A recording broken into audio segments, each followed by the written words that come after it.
Hello बच्चों, कैसे हाल चाल है बेटा। पढ़ाई वढ़ाई सब बढ़िया मस्त एकदम। तो बच्चों, हम लोग पीजीटी कंप्लीट मैथ्स के अगले वीडियो में बेटा आ गए हैं। देखो बेटा, जैसा कि मैंने कहा है कि मैं पीजीटी आपको उसका पूरा syllabus 100 days that means 100 hours में कंप्लीट कराऊंगा, 100 घंटे में कंप्लीट कराऊंगा। नंबर ऑफ लेक्चर कम ज़्यादा हो सकते हैं, हो सकता है वो 100 घंटे के लेक्चर में और कम डेज में ही आपको अपलोड कर दूँ। हो सकता है मैं 70 डेज में ही 100 आवर्स के लेक्चर अपलोड कर दूं। एक दिन में दो दो तीन तीन वीडियो भी मैं अपलोड कर सकता हूं।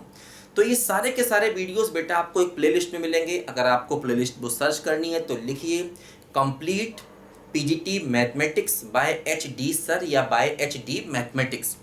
Complete PGT mathematics by H D mathematics या बाय एच डी सर। तो सारे वीडियोस एक साथ निकल के आ जाएंगे। और भी बहुत सारे वीडियोस बेटा मैं अपलोड कर रहा हूँ ग्रेजुएशन पोस्ट ग्रेजुएशन के मैक्सिमम जो इंपॉर्टेंट टॉपिक हैं, जिनकी ज़रूरत आपको दूसरे कंपटीशन में पड़ती है, वो सारे मैं अपलोड कर रहा हूँ। कंपटीशन मत देखिए, बस टॉपिक देखिए। अगर आपके टॉपिक वो सिलेबस में है तो आप उसको पढ़ना शुरू कर दीजिए। चाहे रियल एनालिसिस हो, चाहे कॉम्प्लेक्स एनालिसिस हो, चाहे ग्रुप थ्योरी हो, चाहे लीनियर अलजेब्रा हो, बहुत सारे वीडियोस बेटा मैं अपलोड कर रहा हूँ। ठीक है बच्चों, 11-12 का मैंने डिटेल सिलेबस अलग से भी अपलोड कर रखा है एनसीईआरटी और आईआईटी लेवल से, वो भी आपको मेरे चैनल पे मिलेगा। सारे वीडियोस आप प्ले लिस्ट में जाके देख सकते हैं। ठीक है बच्चों, चलिए हम लोग क्वाड्रेटिक की बेटा आज कुछ और इम्पॉर्टेंट बातें सीखेंगे। देखो बच्चों, क्वाड्रेटिक में एक बहुत इंपॉर्टेंट क्वाड्रेटिक का फीचर होता है कि उसका ग्राफ बनाना। क्योंकि बच्चों ग्राफ से क्वाड्रेटिक के बहुत सारे प्रॉब्लम सॉल्व होते हैं और बहुत सारी चीज़ें ऐसी होती हैं जहाँ बिना ग्राफ के हम नहीं कर सकते। जैसे कि हमें आगे जो कॉन्सेप्ट पढ़ना है वो नेचर ऑफ रूट्स पढ़ना है। नेचर ऑफ रूट्स का मतलब जैसे वो कह देगा कि एक रूट 1 से ज़्यादा है, एक रूट 2 से कम है, इस टाइप की बहुत सारे सवाल पूछ देगा कि एक रूट पॉजिटिव है, एक रूट नेगेटिव, इस टाइप के बहुत सारे क्वेश्चन वो हमसे पूछ सकता है। तो उसके लिए बेटा हमें क्वाड्रेटिक का ग्राफ पहले थोड़ा सा आना चाहिए। जैसे कि मान दो मैं आपसे छोटा सा क्वेश्चन पूछ दूं। मान लीजिए मैंने कहा कि अगर x की वैल्यू -1 से लेकर 3 तक है तो बताइए x² प्लस x प्लस 1 की वैल्यू क्या होगी। अगर ये यहाँ से यहाँ तक है तो इसकी रेंज क्या होगी। तो तुम ये मत समझना कि x की सबसे कम वैल्यू रख दें फिर x की सबसे ज़्यादा वैल्यू रख दें इसकी रेंज आ जाएगी ना, ऐसा कभी नहीं होगा, गलत हो जाएगा आंसर। तो ये सब काम अगर मुझे करने हैं कि भाई x दिया गया, पूछा गया इसकी वैल्यू क्या होगी, तो अब हमें थोड़ा सा ग्राफ की ज़रूरत पड़ेगी इसके। देखो बच्चों, ग्राफ क्वाड्रेटिक का बहुत इंपॉर्टेंट है और बहुत जगह पर पूछा जाता है। क्वाड्रेटिक के साथ में खास बात और भी होती है कि क्वाड्रेटिक का यूज़ कैलकुलस में भी बहुत ज़्यादा है और क्वाड्रेटिक का यूज़ अपना कोऑर्डिनेट में भी बहुत ज़्यादा है, क्योंकि क्वाड्रेटिक जो है वो एक टाइप का पैराबोला होता है। तो देखो जैसे मैं आपको समझाता हूँ, जब भी हमें कभी भी मान लीजिए मेरे पास y इक्वल टू कोई भी क्वाड्रेटिक है ax² plus bx plus c। देखो इसमें x और y दो चीजें हैं, मतलब ये क्या है, ये है एक क्वाड्रेटिक एक्सप्रेशन। ध्यान दीजिए, ये क्या है, क्वाड्रेटिक एक्सप्रेशन, या इसको हम क्वाड्रेटिक फंक्शन भी कह सकते हैं। ये क्या है बच्चों, क्वाड्रेटिक फंक्शन भी इसको हम कह सकते हैं। इसमें देखो इधर पूरा क्वाड्रेटिक है, इधर y है, y इक्वल टू है। जैसे कि अगर मैं ऐसे लिखता हूं ax² plus bx plus c बराबर 0, तो ये हो गया क्या, ये हो गया बोलो क्वाड्रेटिक इक्वेशन। ये क्वाड्रेटिक इक्वेशन है। तो जो ग्राफ बनता है बेटा वो एक्सप्रेशन का बनता है, इक्वेशन का नहीं बनता, ध्यान रखना। ग्राफ इसका बनेगा, ये क्वाड्रेटिक फंक्शन भी इसको हम कह सकते हैं या क्वाड्रेटिक एक्सप्रेशन। एक्सप्रेशन एक जनरल वर्ड होता है ना। फंक्शन क्या होता है, इसका मतलब क्या होता है, किन को फंक्शन कहते हैं किन को नहीं कहते हैं, ये हम लोग कैलकुलस टॉपिक में फंक्शन में चल के पढ़ेंगे। फिलहाल इतना आप समझते हैं कि फंक्शन ये है एक क्वाड्रेटिक। अब अगर हमें इसका ग्राफ प्लॉट करना है तो देखो हमें क्या करना होगा, ठीक है। तो ये बात ध्यान रखना, जो ग्राफ बनता है वो क्वाड्रेटिक फंक्शन या क्वाड्रेटिक एक्सप्रेशन का बनता है। देखो ये जो क्वाड्रेटिक है इसका ग्राफ या तो ओपनिंग अप पैराबोला होगा। मान लो ये एक्स एक्सिस है, ये वाई एक्सिस है। अब पैराबोला ओपनिंग अप ऐसे करके हो सकता है। ये पैराबोला का वर्टेक्स है, ये वर्टेक्स कहीं भी जा सकता है। देखो ये वर्टेक्स ऐसे करके भी जा सकता है, ये वर्टेक्स ऐसे करके भी जा सकता है, ये वर्टेक्स कहीं भी जा सकता है ना। तो या तो इसका ग्राफ ओपनिंग अप पैराबोला होगा, ये तीनों ओपनिंग अप पैराबोला है, वर्टेक्स कहीं भी जा सकता है। या इसका ग्राफ ओपनिंग डाउन पैराबोला, देखो ऐसे भी हो सकता है। अब डाउन में भी वर्टेक्स कहीं भी जा सकता है ना, डाउन में भी देखो वर्टेक्स कहीं भी जा सकता है। ये इसका वर्टेक्स है, ये पैराबोला का वर्टेक्स है ना, इसको कहते हैं वर्टेक्स। यहां पर देखो ये वर्टेक्स, ये वर्टेक्स। तो इसका ग्राफ या तो ओपनिंग अप होगा या ओपनिंग डाउन होगा और वर्टेक्स कहीं भी जा सकता है।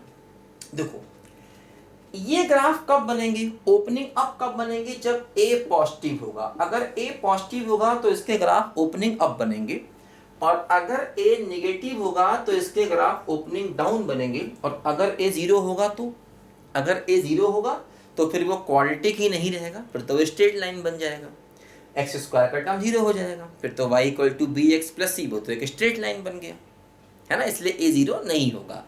क्वाड्रेटिक में कंडीशन होती है कि भाई ए जीरो नहीं होना चाहिए, ठीक है। तो या तो इसका ग्राफ ओपनिंग अप बनेगा, इसमें से कोई शेप लेगा, या इसका ग्राफ ओपनिंग डाउन बनेगा, इसमें से कोई भी शेप वो ले सकता है। अब देखो दूसरा काम यहाँ पर इंपॉर्टेंट होता है कि ये वर्टेक्स कैसे निकाला जाए, इस ग्राफ का वर्टेक्स कैसे निकाला जाए। देखो समझो ध्यान से। अब देखो वर्टेक्स पर ही सारी चीजें डिपेंड करेंगी कि भाई वर्टेक्स कैसे निकाला जाए। देखो समझो ध्यान से क्या होगा, ठीक है ना। तो ए से मालूम चल गया कि भाई ओपनिंग अप होगा या ओपनिंग डाउन होगा, है ना। ये दो ही केसेस बनेंगे यहां पर, या तो ओपनिंग अप पैराबोला बनेगा या ओपनिंग डाउन पैराबोला बनेगा। देखो वर्टेक्स इसका कैसे निकालेंगे। देखो वर्टेक्स निकालने का एक मेथड देखो ये है, to find vertex. To find vertex, देखो इसका देखो एक मेथड ये है कि आप एक फार्मूले को याद रखिए। वर्टेक्स होता है minus b by two a comma minus D by four a, और डी क्या होता है, डी होता है b square minus four a c. आप इस फार्मूले को याद रखिए तो ये इसका वर्टेक्स हो गया, है ना। इससे आपको वर्टेक्स हमेशा मिल जाएगा। दूसरा मेथड देखो यहाँ पर वर्टेक्स निकालने का ये होता है कि जो भी है डी बाई डी एक्स करिए और डी बाई डी एक्स को जीरो कर दीजिए, है ना। जब आप डी बाई डी एक्स को जीरो करेंगे तो इससे x की वैल्यू कुछ मिलेगी। मान लो मैंने कहा x की वैल्यू अल्फा मिली, मान लो, लेट मान लिया, बताएंगे अभी आपको करके में, है ना। तो जो x की वैल्यू मिली इसको इसी में रख देते हैं, तो इससे y मिल जाएगा। y क्या है, a x square plus b x plus c. तो x की वैल्यू इसमें रख देंगे, तो मान लो y की कुछ वैल्यू मिलेगी, मान लो y की वैल्यू बीटा मिल गई। तो ये जो अल्फा और बीटा होता है यही इसका वर्टेक्स हो जाता है ना। x इक्वल टू अल्फा उसमें रखेंगे तो y मिलेगा कुछ ना कुछ, जो अल्फा बीटा होगा वही इसका वर्टेक्स हो जाएगा। तो वो दोनों से सेम ही आंसर आएगा। या तो आप फार्मूले को याद रखिए, फार्मूले बहुत ज़्यादा नहीं याद करने चाहिए, मेरा ये मानना है, क्योंकि सब्जेक्ट बहुत ज़्यादा बड़ा है। आप फार्मूलों को अभी याद करेंगे, एग्जाम तक जाते जाते मैक्सिमम फार्मूले भूल जाते हैं। तो वही चीज़ ज़्यादा अच्छी होती है जो आप मेथड से निकालें, है ना। क्योंकि बहुत ज़्यादा फार्मूले आप याद नहीं कर सकते, टाइम नहीं लगेगा। आपको लगता है इसमें टाइम नहीं लगेगा, जितना टाइम यहाँ लगेगा उतना ही टाइम यहाँ भी लगेगा, दोनों बराबर टाइम लगेगा। लोग कैसे, मैं आपको समझाता हूँ। जैसे कि हम लोग एक एग्जाम्पल को मतलब करके देखें, ग्राफ हम लोग देखो यहाँ पर बना के देखें। इसको लिखो जल्दी से। आने से उसके आए बहार, जाने से उसके जाए बहार, बड़ी मस्तानी है मेरी महबूबा, महबूबा मेरी जिंदगानी है मेरी महबूबा। देखो मान लो हमें इसका ग्राफ प्लॉट करना है, देखो ध्यान दो।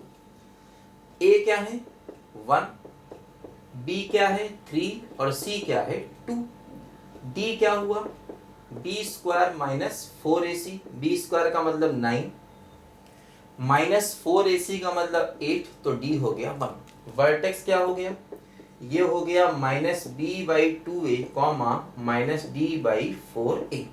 तो क्या हुआ माइनस 3 बाई 2 और कॉमा माइनस डी, तो माइनस का 1 बाई 4a का मतलब 4।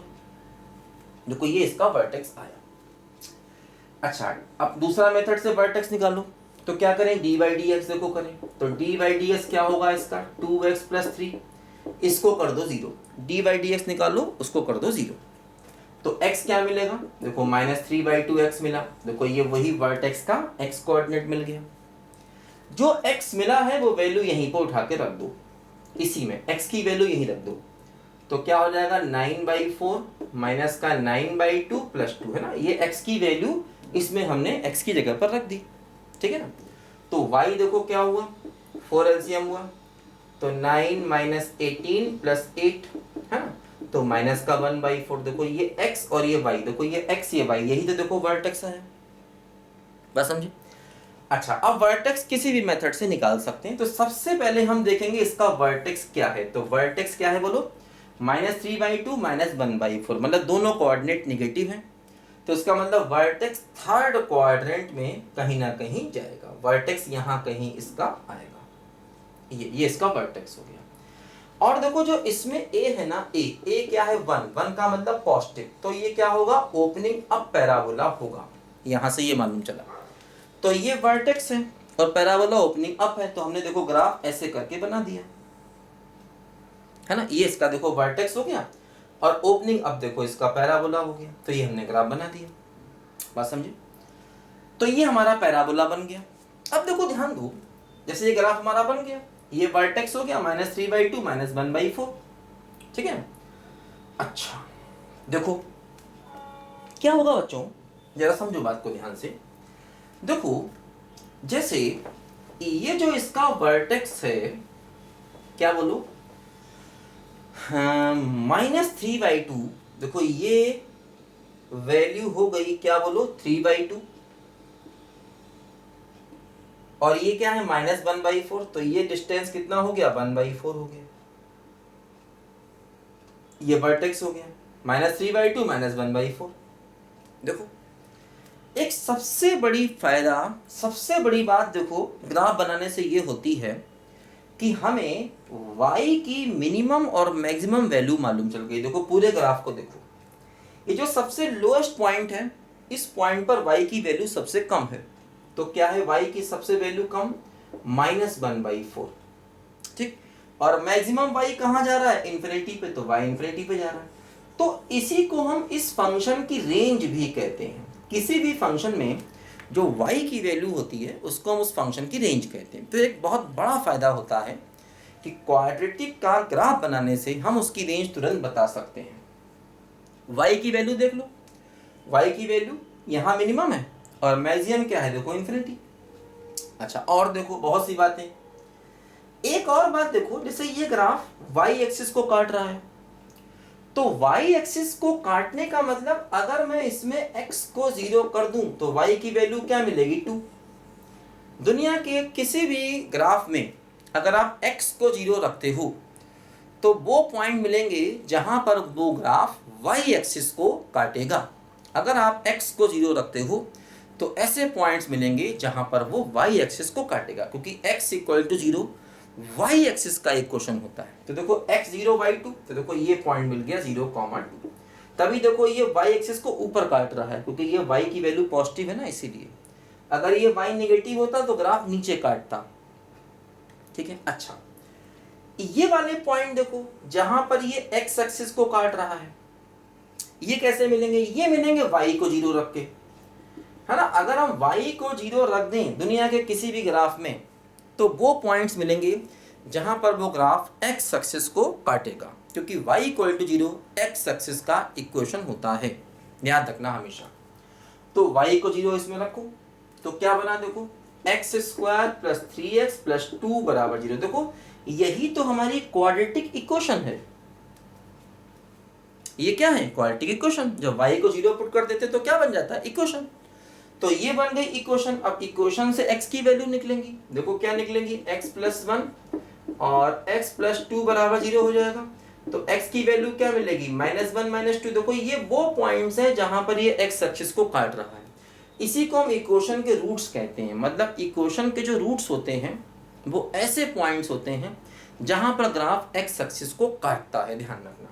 तो एक पॉइंट -1, इसका मतलब ये पॉइंट हो गया -1, 0, और ये -2 है तो ये पॉइंट क्या हो गया, -2, 0। मतलब जहां पर ग्राफ क्वाड्रेटिक का ग्राफ, क्वाड्रेटिक एक्सप्रेशन का ग्राफ, क्वाड्रेटिक फंक्शन का ग्राफ, जहां पर क्वाड्रेटिक फंक्शन का ग्राफ एक्स एक्सिस को काटता है, वो वही पॉइंट्स होते हैं जो उस क्वाड्रेटिक इक्वेशन के रूट्स होते हैं। ध्यान रखो, तो ये हमारे क्वाड्रेटिक इक्वेशन के क्या हो गए बोलो, रूट्स हो गए, रूट्स। बस समझे। तो यहां पर देखो दो रियल और डिफरेंट रूट्स हैं। दोनों रूट्स कैसे हैं, अलग अलग है। देखो इसका मतलब इसका डी पॉजिटिव होगा। अगर आप डी निकालोगे, डी निकाला था हम लोगों ने, देखो डी कैसा है, पॉजिटिव। तो इसके रूट्स कैसे हैं, two real and different roots हैं इसके, क्योंकि यहां पर हमारा जो डी है ना, ये पॉजिटिव है ना। इसका डी कैसा है बोलो, पॉजिटिव। इसका मतलब रूट्स कैसे होगा, रियल एंड डिफरेंट है। देखो दो पॉइंट पर काट रहा है ग्राफ, एक्स एक्सिस को दो अलग अलग पॉइंट पर काट रहा है, इसका मतलब रूट्स कैसे होगा, रियल और डिफरेंट हो गए। बात समझे। तो बहुत सारी बातें देखो हमें ग्राफ से मालूम चलती हैं। देखो जैसे अगर मैं इसी क्वेश्चन में, अगर मैं इसी में तुमसे एक क्वेश्चन ये पूछता, मान लो मैं कहता कि x है फॉर एग्जाम्पल -2 से लेकर के 0 तक, तो बताइए x² + 3x + 2 क्या होगा। मान लीजिए मैं ये तुमसे क्वेश्चन पूछ देता हूं, क्वेश्चन मार्क, या ऐसा मैं कह देता कि इसकी रेंज क्या होगी, है ना, इसकी रेंज क्या होगी। मैं तुमसे ये पूछता कि इस एक्सप्रेशन की रेंज क्या होगी। अगर x यहां से यहां तक है तो बताइए इसकी रेंज क्या होगी। तो अब तुम ये सवाल बिना ग्राफ के नहीं कर सकते थे। देखो अगर तुम डायरेक्ट करते तो गलत हो जाता। जैसे तुम ये सोचो कि यार x की वैल्यू -2 रख दें और x की वैल्यू 0 रख दें तो आंसर मिल जाएगा, नहीं मिलेगा। देखो क्यों। अब तुम सबसे पहला काम क्या करोगे, ये जो एक्सप्रेशन दिया है इसका ग्राफ बनाओगे, इसका ग्राफ बनाओगे, इसको y मान के ग्राफ बनाओगे। ग्राफ हमने बनाया हुआ है, ग्राफ हमने बनाया है अभी, ठीक, तभी जानबूझ के मैंने यही क्वेश्चन लिया। अब ये देखो इस ग्राफ में x कहां से कहां जा रहा है, x जा रहा है -2 से 0, तो मतलब ये वाला पॉइंट क्या है, x की वैल्यू -2 है, और ये वाला पॉइंट क्या, x = 0 है। तो तुम अपने ग्राफ को इतने हिस्से में देखो, बाकी सब ग्राफ मिटा दो। तुम अपने ग्राफ को -2 से 0 के बीच में देखो, x की वैल्यू -2 से x की वैल्यू 0 के बीच में देखो, तो तुम्हें ये ग्राफ दिखाई दे रहा है। अब देखो इस ग्राफ में y की सबसे कम वैल्यू क्या है, तो y की सबसे कम वैल्यू देखो इस पॉइंट पर है, और इस पॉइंट पर y की सबसे कम वैल्यू क्या है, -1/4। तो मतलब y की सबसे कम वैल्यू हो गई -1/4, और इस पूरे में देखो y की सबसे ज्यादा वैल्यू क्या है, इस वाले पार्ट में। तो देखो इस वाले पार्ट में ये रही y की सबसे ज्यादा वैल्यू, और ये वैल्यू क्या थी, x को रखा था 0, तो 0,2 थी, तो y की सबसे ज्यादा वैल्यू क्या है, 2 है। तो ये इसकी रेंज हो गई, या कह दो कि x² + 3x + 2 की मिनिमम वैल्यू ये हो गई और मैक्सिमम वैल्यू ये हो गई। देखो आपने ये जो रेंज निकाली थी वो इसकी थी, और ये रेंज कब थी, जब x बिलोंग्स टू R था, मतलब x कुछ भी आप ले सकते हैं, तो ये इसकी रेंज थी। मतलब x के बदलने से y बदलता है, और ये तो होता ही है। अगर x को R माने तो ये इसकी रेंज थी, अगर x को ये माना तो इसी फंक्शन की रेंज देखो ये आ गई। रेंज का मतलब y की सबसे कम वैल्यू, y की सबसे ज्यादा वैल्यू, उस इंटरवल में x क्या है, x है -2 से 0,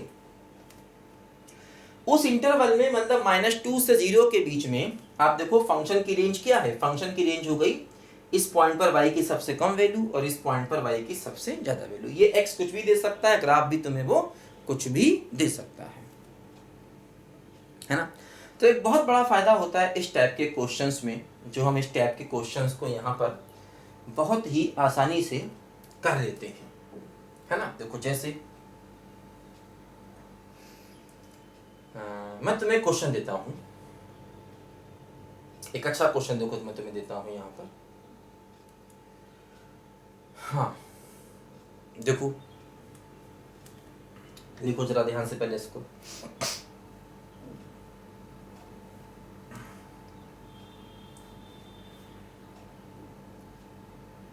जिंदगी की न टूटे लड़ी,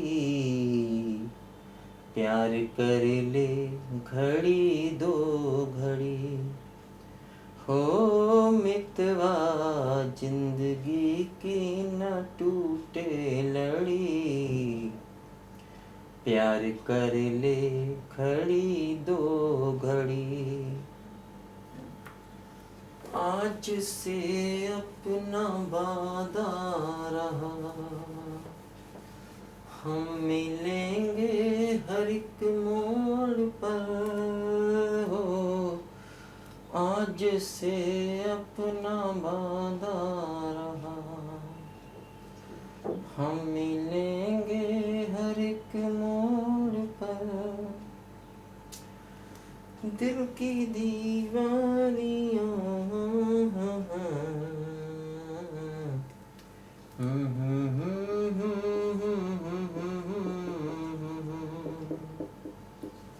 टूट जाएगी, टूट जाएगी हर हथकड़ी,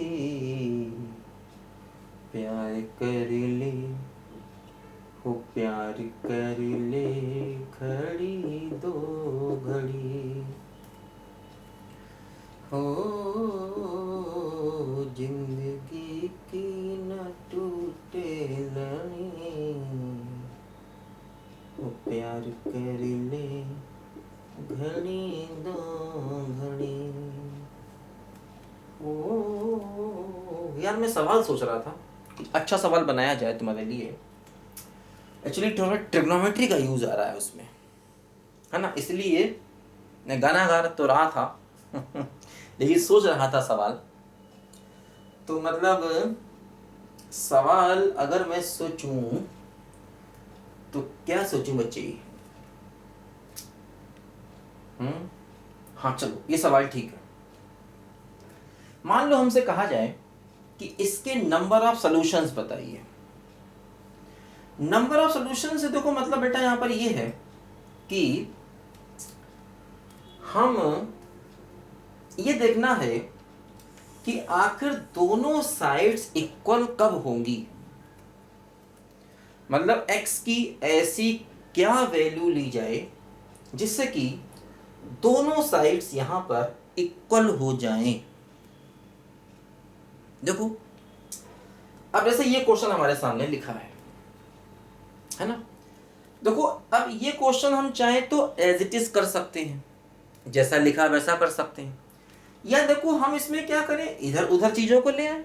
जैसे कि ये यहाँ पर -2 है, -2 को यहाँ ले आए तो x² + 3x + 4 हो जाएगा, और इधर क्या बच जाएगा, -sin x बच जाएगा।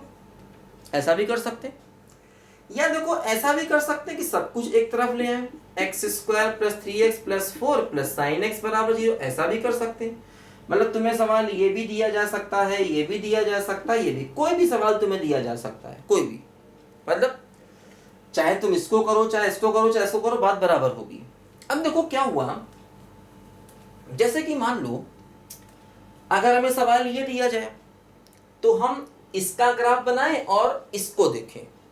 ग्राफ बनाने से मतलब ये है कि इसकी रेंज को देखें और इसको देखें, ये कहां से कहां तक जा रहा है, या हम इसको देखें और इसको देखें, बात बराबर है ना।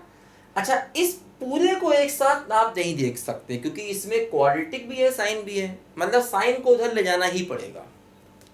अगर सब कुछ एक तरफ है तो पूरे का ग्राफ बना पाना पॉसिबल नहीं होता। तो मतलब x के टर्म एक तरफ रखो और साइन को एक तरफ रखो, ये सबसे सही पोजीशन है इस टाइप के फंक्शन की। तो हम एक काम करें, देखो ऐसे सवाल जब भी हमारे सामने आए, देखो इसमें x है और साइन x है, ऐसी इक्वेशन को कहा जाता है ट्रांसीडेंटल इक्वेशन। क्या कहा जाता है? Transcendental equation. खैर नाम अगर नहीं भी जानोगे तो उससे फर्क नहीं पड़ता, ये तो अंग्रेजी हो गई ना, फिर ट्रांसीडेंटल की स्पेलिंग में कंफ्यूज हो गए।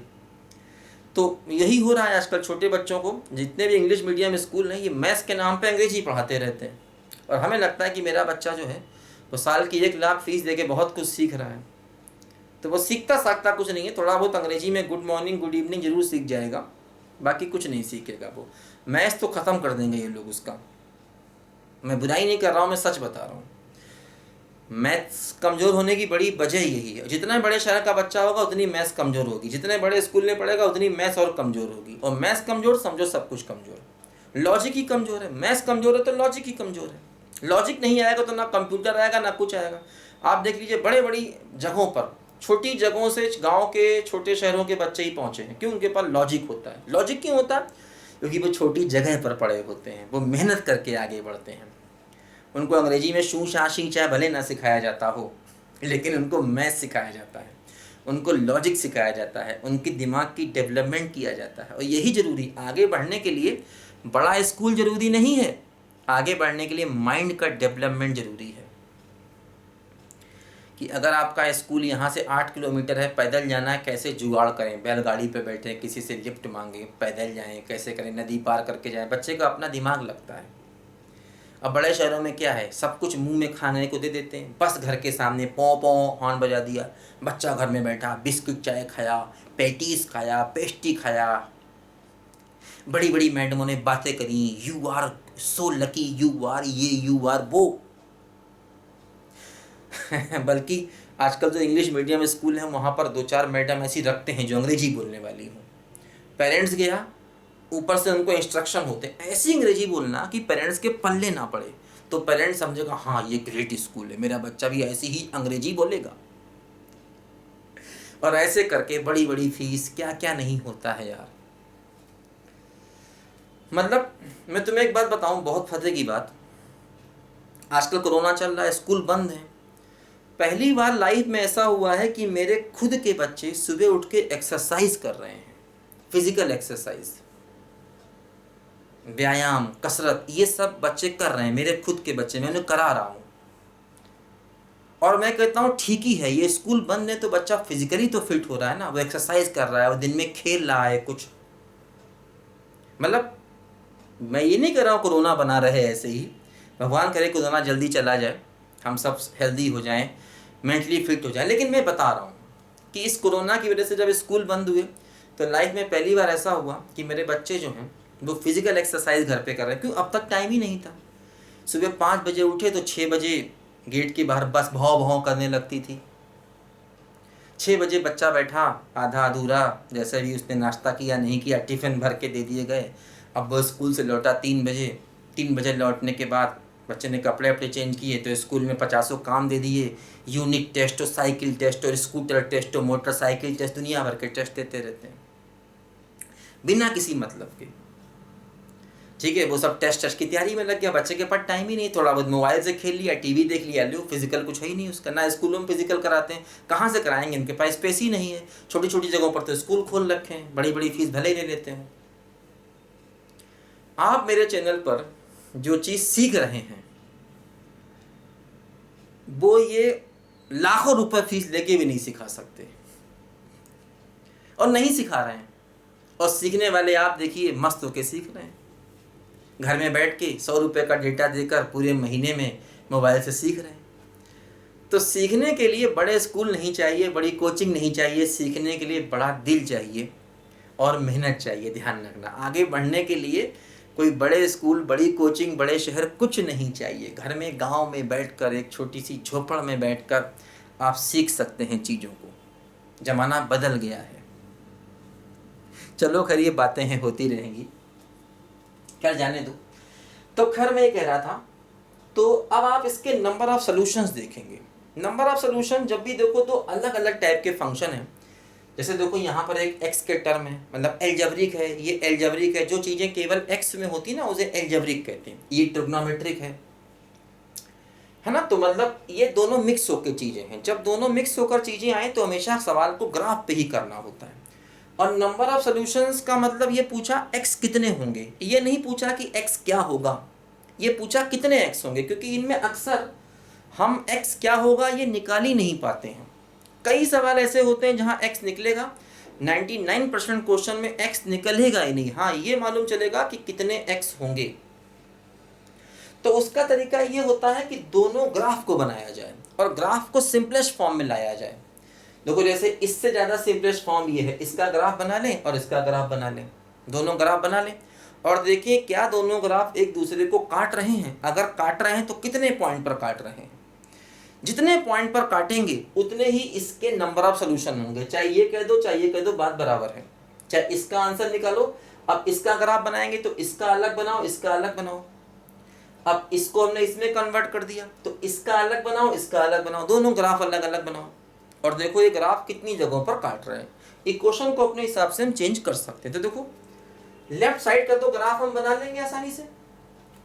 अभी हम लोगों ने सीखा ग्राफ बनाना, इसका लेफ्ट हैंड साइड का बना लेंगे। देखो इसी क्वालिटी की हेल्प से ग्राफ बनाएंगे। इसका हम लोग बनाते हैं। देखो लेफ्ट साइड का ग्राफ फटाफट जल्दी से, और राइट साइड का तो साइन फंक्शन है, साइन फंक्शन का ग्राफ हमें आता होगा, इतना याद रखिए बेटा।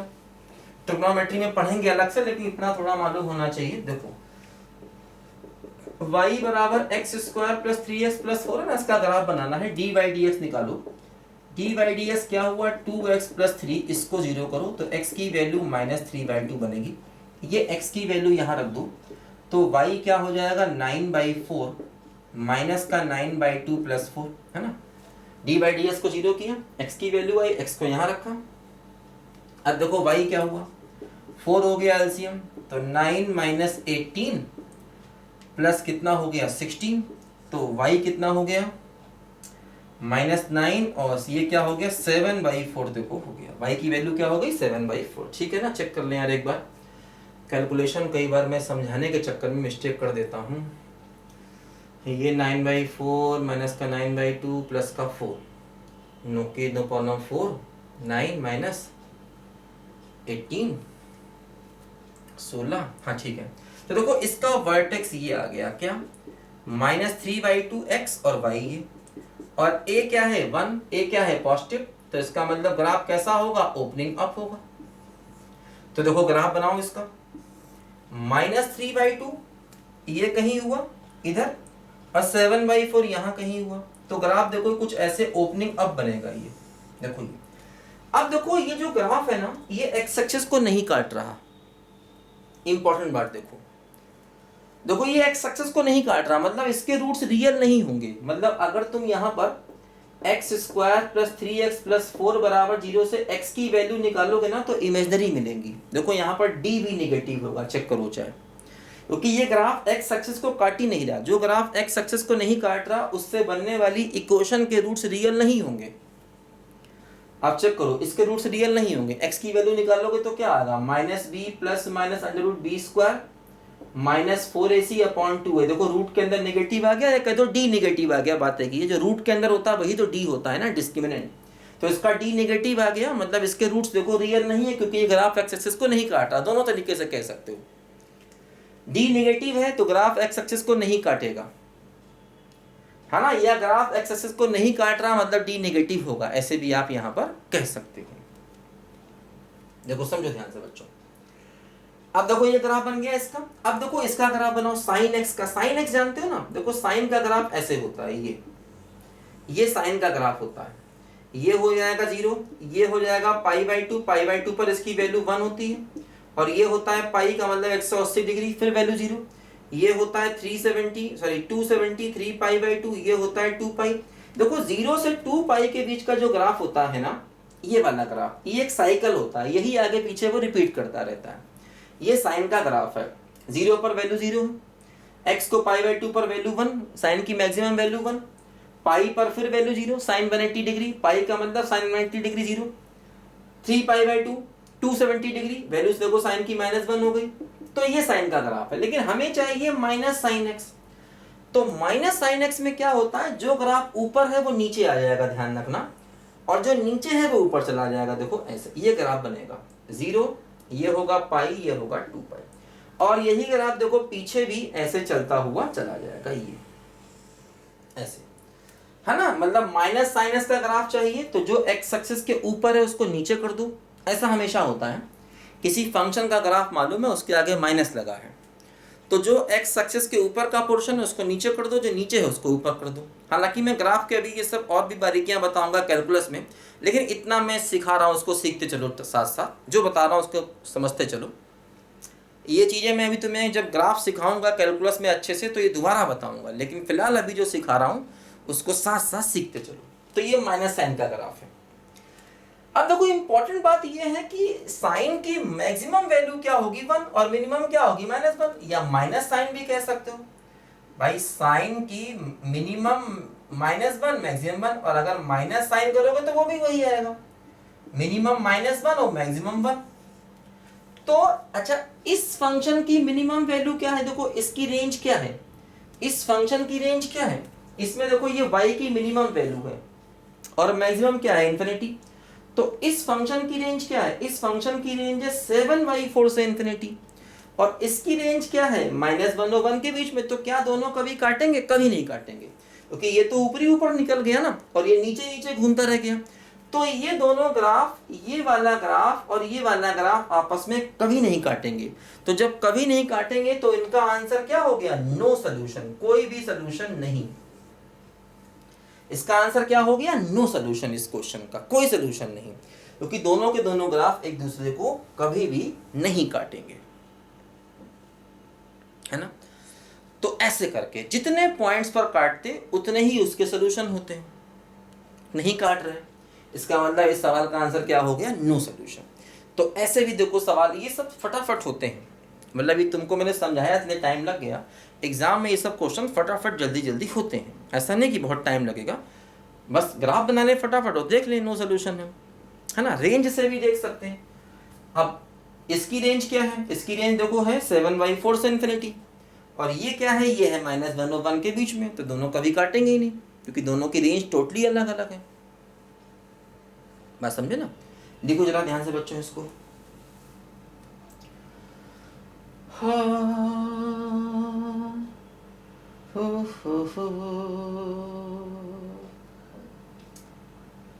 सजना है मुझे सजना के लिए, सजना है मुझे सजना के लिए, जरा उल्टी लटे सवार लूं, हर अंग का रंग निखार लूं की, सजना है मुझे सजना के लिए।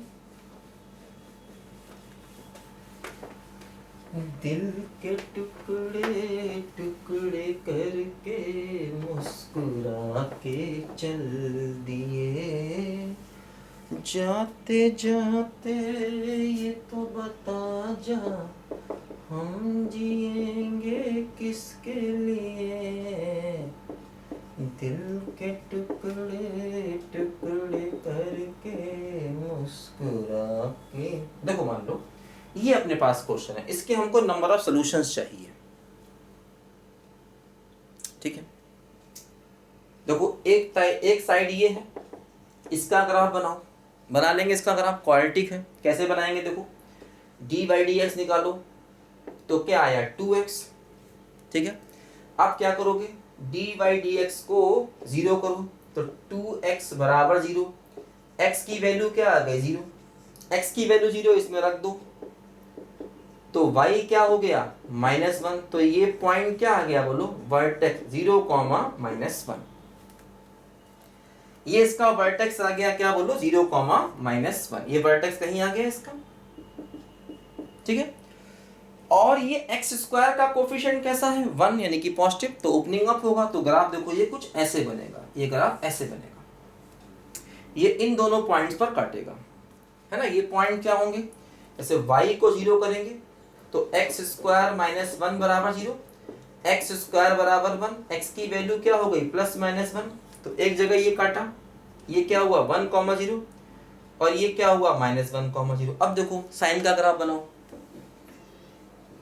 राइट साइड में sin x, इसका ग्राफ बनाओ, देखो इसका ग्राफ कुछ ऐसे बनेगा, ये ऐसे फिर ऐसे फिर ऐसे, इधर भी देखो ये ऐसे फिर ऐसे, ये ग्राफ बनेगा sin x का।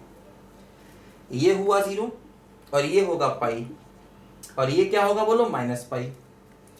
ये रेड वाला पेन यार कुछ मज़ेदार चल नहीं रहा है, चलो चलाएं जबरदस्ती थोड़ा सा।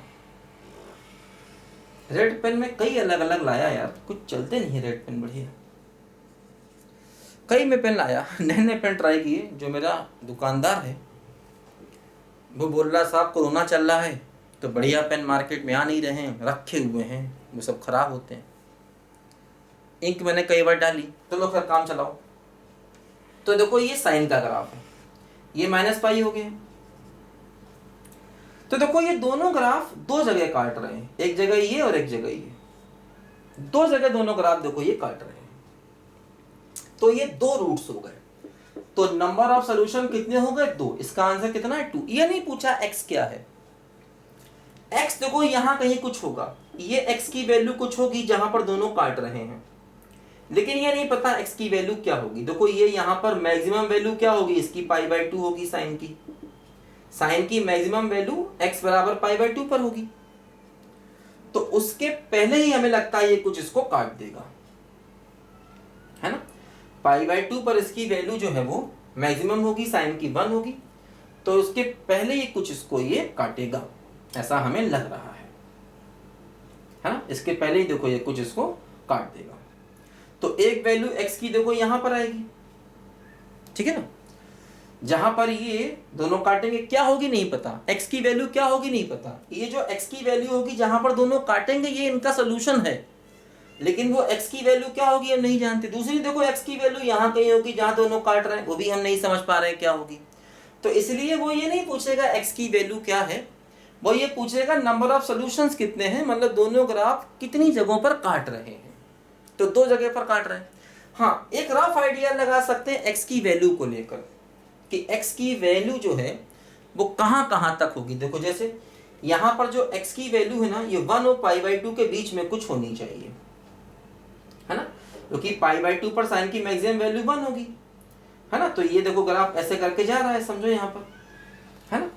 π/2 पर साइन की वैल्यू 1 है, और अगर हम π/2 रखें तो देखो ये क्या बनेगा, ये वाला π/2 का स्क्वायर -1। तो क्या हुआ, π/2 क्या मतलब होता है पता है? π/2 का मतलब पाई की वैल्यू 3.14/2, तो लगभग 1.57, याद रखो। π/2 का मतलब अप्रोक्सीमेट 1.57, क्योंकि पाई होता है 3.14, तो ये 1.57 का स्क्वायर -1, तो ये जो वैल्यू आएगी वो कुछ क्या होगी, है ना, बोलो भाई।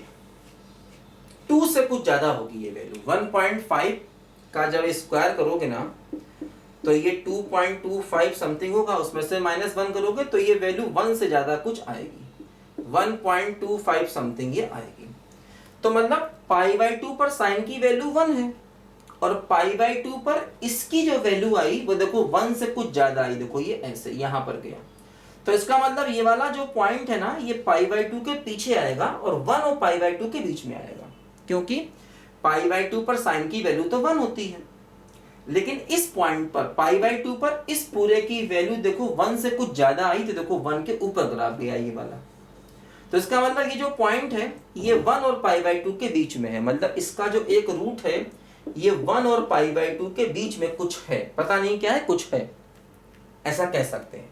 और दूसरा रूट देखो यहाँ है, ये रूट कहां पर होगा, ये रूट जो होगा ये देखो x की वैल्यू -1 और 0 के बीच में होगा। क्लियर दिख रहा है देखो ये रूट कि -1 और 0 के ये कुछ बीच में होगा, है ना, ऐसा कुछ होगा यहाँ पर। बोलो, x की वैल्यू -1 और 0 के बीच में एक रूट देखो इसका यहाँ पर ये होगा। तो दो रूट मिल गए, है ना, एक रूट यहाँ मिला, एक रूट यहाँ मिला।